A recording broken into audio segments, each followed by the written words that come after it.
But we begin with the signs of progress and the fallout from President Biden's high-stakes summit with Chinese President Xi. The first face-to-face sit-down between the two leaders in more than a year. President Biden emerging from the meeting, describing it as one of the most productive discussions they've had. But then, just moments later, this happened. After today, would you still refer to President Xi as a dictator? This is a term that you used earlier this year.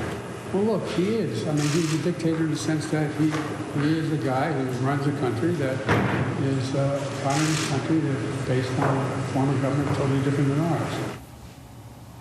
And that's the reaction from Secretary of State Antony Blinken, appearing to wince a little bit there after you heard President Biden call Xi a dictator in response to a shouted question.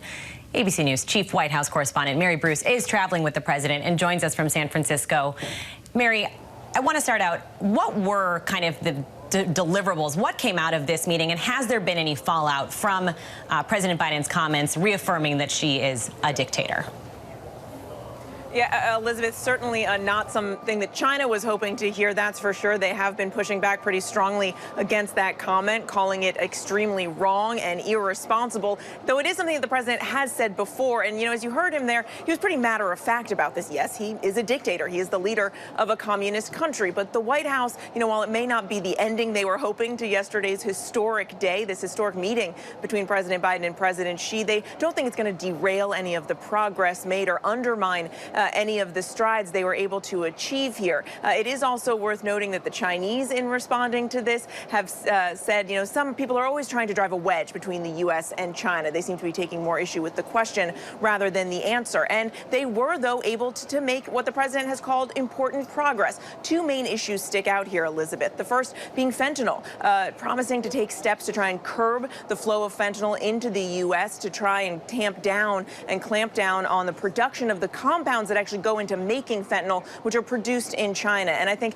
this is one of those deliverables from a summit that really resonates with a lot of people here in the U.S. Hundreds of thousands of Americans have lost their lives because of this deadly drug. And it goes to show that these summits aren't just about lofty diplomatic goals. The other big thing, which is what the White House was really hoping to walk away from this summit with, is a promise to reopen military-to-military communication. Those ties were severed last year after then House Speaker Nancy Pelosi visited Taiwan, something that deeply frustrated and irritated the Chinese. Now they are promising to speak again, and that is a very big deal. The goal here, of course, is that it will prevent any misunderstandings, any miscommunication from escalating into a future conflict. The president saying he looks forward to now simply being able to pick up the phone and talk to President Xi going forward, and for their administrations to be able to have that open line of communication as well, Elizabeth.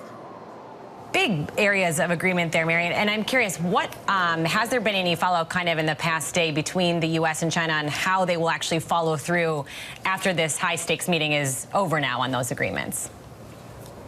Yeah, well, the fact that they are now going to be able to pick up the phone is certainly a very big step. And look, President Biden and President Xi, they have had a decades-long relationship, something President Biden mentioned yesterday several times, though yesterday was the first time that they had talked, not just sat down, but talked in over a year. It comes, of course, as we know that the U.S.-China relationship has been growing increasingly tense, and the president is trying to hammer home this message that they can be competitors, but that competition doesn't always have to lead into conflict. So the President Biden is hoping that at least sitting down, talking face-to-face, leader to leader yesterday, that level of diplomacy is now opening up the door for them to continue that conversation. And as President Xi argued yesterday, there is room in the world for both of these superpowers.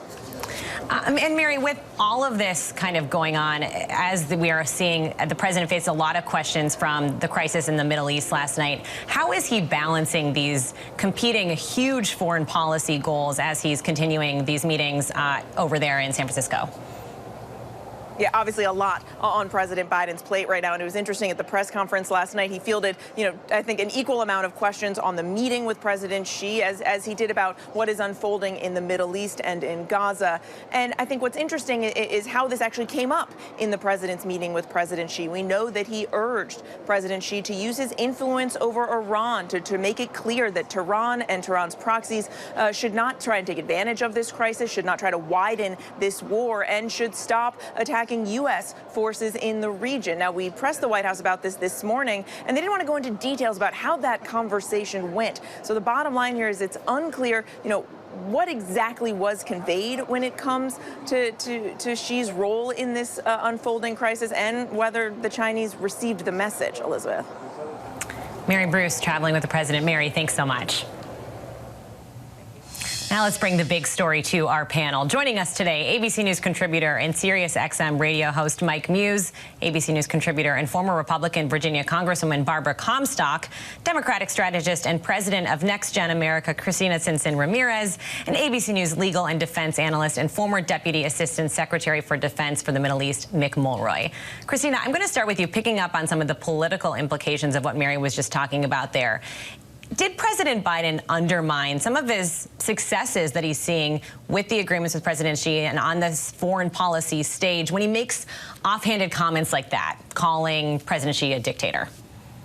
Well, we don't really fully know whether it was offhand, intended, or what it was, but what is good is that China said out of the meeting that they didn't want a wedge to be driven between the United States. There were really, really important things that came out of this meeting, not just the fentanyl, being able to really close down that supply chain when we had 73,000 people die in the United States last year from fentanyl overdoses, but also a effort to and promise to pursue efforts to triple renewable energy capacity globally by 2030 to tackle climate change. So we need what came out of this meeting to continue to move forward. And I think there are signs that that is going to happen, because it is not just about a comment. It's about these really critical issues that matter to Americans, the Chinese, and globally.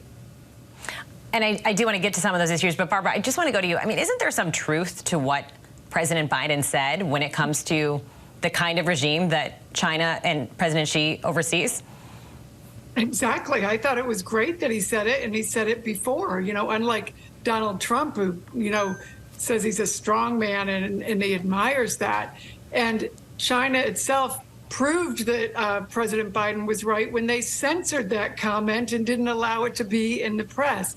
So I think you have to come at China from a position of strength. So it's good that he said that, while also working with them. I mean, right now, the U.S. economy is growing faster than China's, and you have many of our companies doing less business in China. Many of our allies are doing less business in China. Many, companies are, bringing, business back here, because of the concern post-COVID. It's a different world post-COVID. So I think, we should be approaching China, making sure we have good relationships, but also with an understanding that, we don't have to necessarily trust them.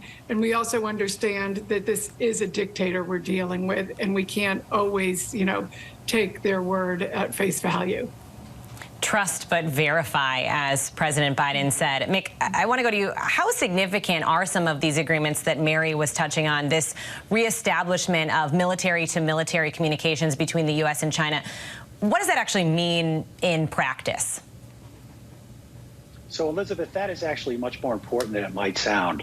Two militaries that are operating in the same space, whether it's air or maritime, right around the Chinese area, can really have problems, especially with the provocative actions that Chinese have been taking for many years now. If they don't have the ability to talk, some of those actions could be taken the wrong way and potentially lead to an escalation that neither country wants. So this is very important. It was the one thing I think they really wanted out of this summit, and it looks like they got it. We have to see that going ahead, but they agreed to it, and I think that's very important.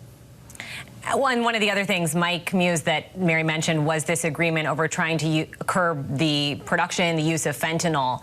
How do you think that plays politically, Mike?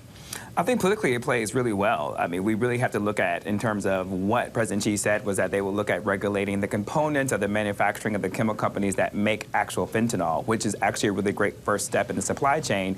And then the second step that we saw President Xi in conversation with the president of Mexico, in conversation about how those two countries can work together to curb the access of fentanyl into Mexico, and working with and to curb the amount that gets to the drug cartels that comes up to the United States. And so then to have President Biden double down on that aspect of it and really hold them to, their word, as you said, trust but verify, that dynamic when it comes to that. I think that's a really important political dynamic statement, and President Biden was really bold and strong when it came to that.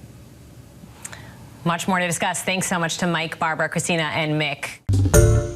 Hi, everyone. George Stephanopoulos here. Thanks for checking out the ABC News YouTube channel. If you'd like to get more videos, show highlights, and watch live event coverage, click on the right over here to subscribe to our channel. And don't forget to download the ABC News app for breaking news alerts. Thanks for watching.